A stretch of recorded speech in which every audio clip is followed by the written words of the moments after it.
Australia's Prime Minister has warned the public that Sudanese gangs are on the prowl in Melbourne. This past weekend, the Home Affairs Minister suggested they were to blame for the death of a 19-year-old woman named La Chol. But activists in the African Australian community say Chol wasn't a victim of gang violence. Instead, they accuse Prime Minister Malcolm Turnbull of inciting racial discrimination. In fact, police say she was killed during a domestic altercation at a party. So, is this race baiting to score political points or just disregarding political correctness to call it what it is? Well, to discuss this, I'm joined from Melbourne by Kevin Bailey. He's from the Australian Conservatives Party and a Senate candidate for the state of Victoria.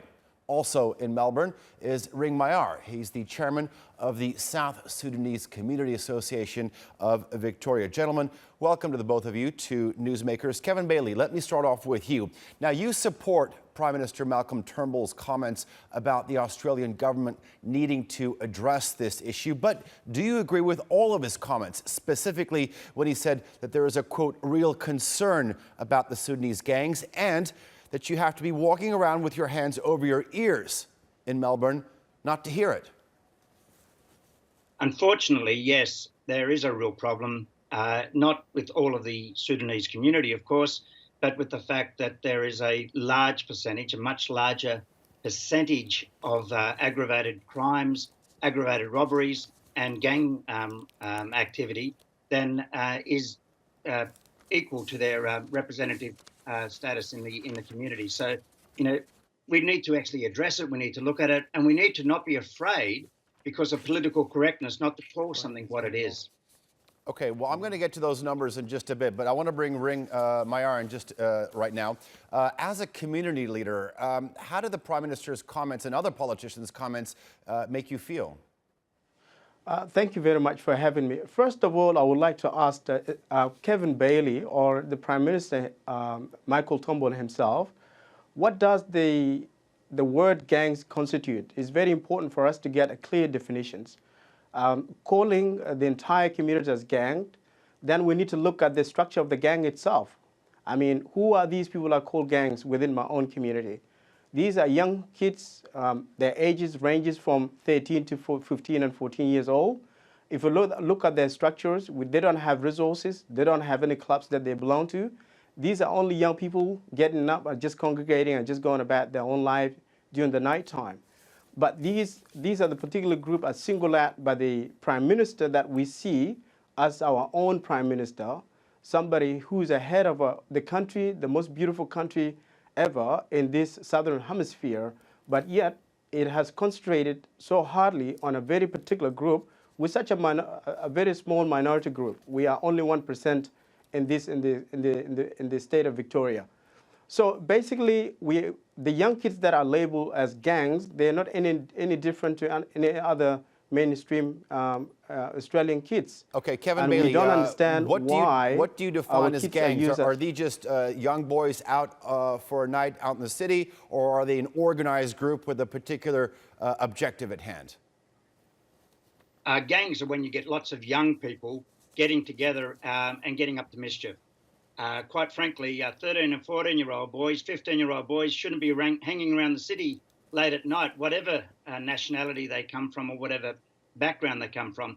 One of the big problems that we've got is that our culture is created by what you reward and what you tolerate. And when you've got a group of young guys, particularly getting together in a group, that's what, in our country, we tend to call a gang of kids or a gang of young people that are out there achieving, mischief or getting up to no good. So, the fact is that there has been a disproportionate number of these guys that have really been getting up to no good. And it's not the whole community. The whole community is not gangs. There are many, many, wonderful people in the Sudanese community, in the South Sudanese community, in African communities that are working very hard to support their communities. But one of the problems that I think, if we're being honest with each other, that there have been quite a number of groups of young people that have been doing some break-ins, that have been involved in mischief and so forth. It's just groups of young people, 5, 6, 10, 20 young people getting together is what we in Australia would call a gang of young kids. Okay, Kevin Bailey, I'm going to have to press back on with some numbers, because you are creating this sort of this atmosphere of fear, or at least that's how it's perceived by some. Now, according to Victoria's Crime Statistics Agency, crime rates in that state have dropped nearly 9% in the last year, and Sudanese-born Victorians account for just 1% of all the crimes committed in the past year. Now, the flip side to that is that there's an overwhelming majority of the crimes committed, over 70%, are Australian-born Victorians. So it does sort of contradict what you just said. Now, what we've got is 1% of our population in Victoria here are Sudanese, either first generation or second generation kids. And what has happened is, when we look at the number of, for example, aggravated robberies that have occurred, about 8% of those aggravated robberies have been committed by Sudanese kids or young people. So the number 1% that you're talking about is not 1% of crimes, they're 1% of the community.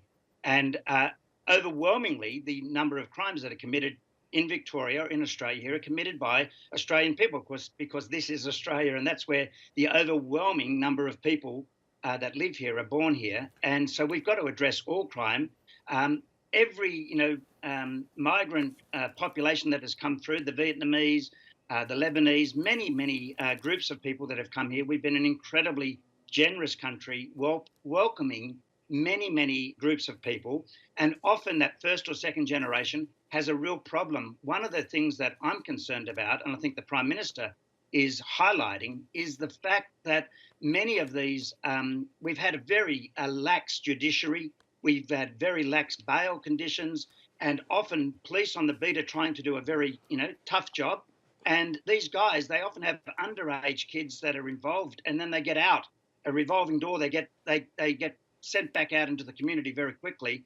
And so, we're really calling on the community to do a lot more, for their parents to do a lot more. They've got to be in control, like any of us. We've got to be able to control our teenagers. We need fathers that are acting, in the best interest of the society, that are pulling their kids into line and not letting them get caught up in groups of other young men, because they often get led astray. It's not their fault. Let me get an answer from Ring.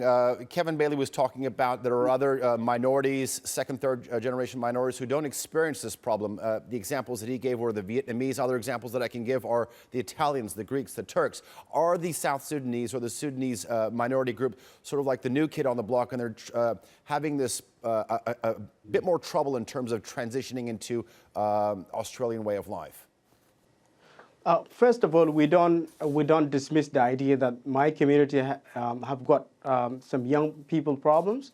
We do have some problem within our community, and we don't condone any criminal behavior or any unruly behavior. But there's one thing that Kevin Bailey haven't spoken about it. He compared us to all other groups whom have arrived 50 years, 30 years ago to this country. Yes, they have faced the brunt of what we are facing right now, but definitely we stand out in all these major groups. So now, and we do remember when our issue arises first, it arises during the John Howard era. That was the Liberal era. And the issue came out during the election time. And you, as your audience might know now, Victoria is facing an election within 3 months or 4 months' time. And there's no other cards that could be used to win the election for the Liberal. And it's quite unfortunate. My community has been marginalized, and particularly young people are feeling the brunt of marginalization and ostracizations and discriminations and outright racisms. And as a result, the entire community has been punished collectively by the Liberal, which is quite unfortunate, seeing our own Prime Minister, that the President whom I personally have apologized because he was called names in other times, but I've apologized because I believe the people who have elected him owe that apology, not to him, Michael Turnbull himself, and he has proven himself to be unworthy Prime Minister, coming out outrightly and calling my community as gang-ridden, when actually statistics doesn't collaborate that. We don't have a consensus to back up his claims. What I would like to say, people my age, you don't see them in that statistics. Yeah, Kevin Bailey, let me ask you, isn't this rhetoric sort of wrapping up racism? I mean, some groups are saying that racism has increased by 30% since this divisive debate has begun. On the flip side, too, the African-Australian community has been on the receiving end to it. Just this weekend, we saw this 19-year-old teenager being murdered. A father with a 10-year-old son was on the receiving end of abuse and maltreatment. So, is the problem here crime, or is it racism? The problem is crime, and the trouble is that it's an easy out to call racism. Australia would have to be one of the least racist countries that I've ever come across. I've travelled throughout the world. We accept migrants, and we have been for many, many years. We've got lots of laws against people acting in a racist way. As you've mentioned, people of the Somali community have been the ones that have been victims to some of this crime that's been going on. 10 or 11 years ago, Mr. Mayar had mentioned that under the Howard government, the Immigration Minister, Kevin Andrews, called out this whole situation that was very, very serious. He said, we need to look at it. And the police commissioner and the Victorian government in our state gave him hell, saying that he was racist. They tried to make out that it was a terrible racist thing for him to be saying.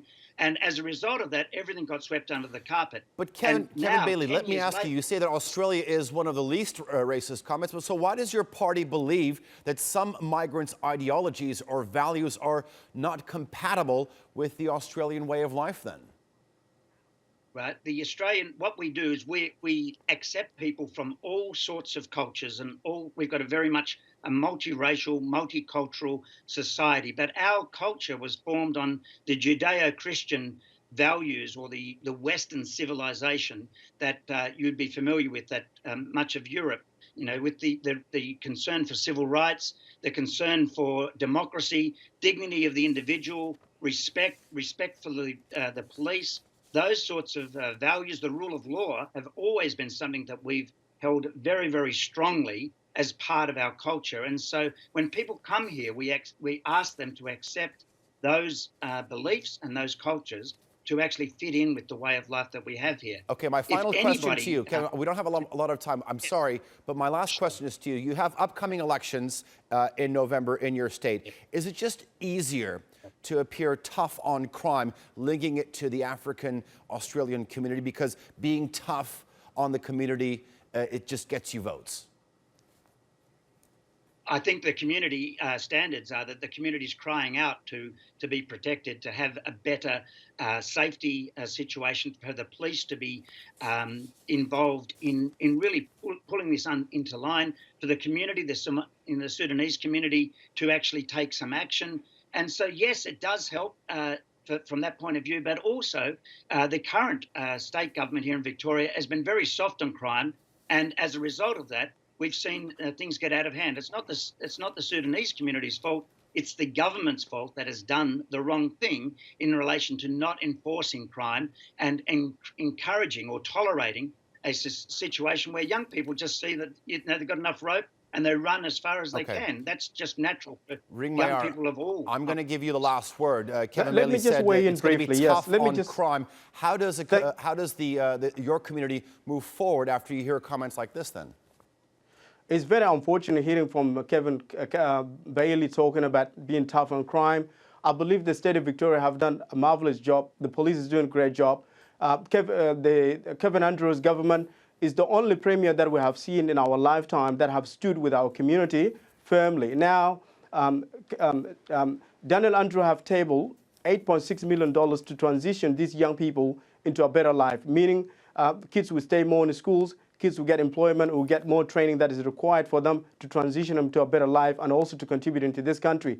We feel under this current government by Malcolm Turnbull, which is headed by Malcolm Turnbull, and people like Kevin Bailey and others and alike, actually is not helping my community at all. In fact, a fair income that most of Australians sink is sinking basically, is not really resonating in our hearts and mind. We feel we've been alienated and in fact we've been excluded and marginalized to that extent that we are used as a way of swaying opinions for people to vote for the Liberal. Okay. We don't vote Labour, we don't vote Green, we vote for somebody who will treat us better and give us a better opportunity in this country. And Kevin Andrew is doing that wonderful job. All right, gentlemen, thank you very much for joining us here on The Newsmakers. This has been it's a very heated issue. Thank you very much for an interesting debate.